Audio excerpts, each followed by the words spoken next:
Hi, welcome to YouTube short video series on Introduction to C language. Welcome to Teach Me AK channel. In the episode 4, we will understand about character set in C.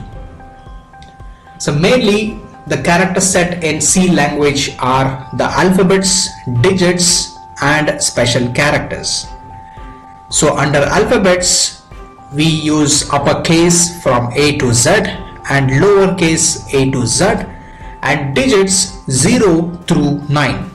And under special characters we have comma, period, colon, semicolon, apostrophe, quotation mark, question mark, exclamation mark, underscore, hash, equal sign, pipeline, character, plus sign, minus sign, asterisk, slash, percentage sign, ampersand, caret, tilde and less than, greater than, backslash, left parenthesis, right parenthesis, left bracket, right bracket, left brace and right brace. Thank you for watching. See you in the next episode.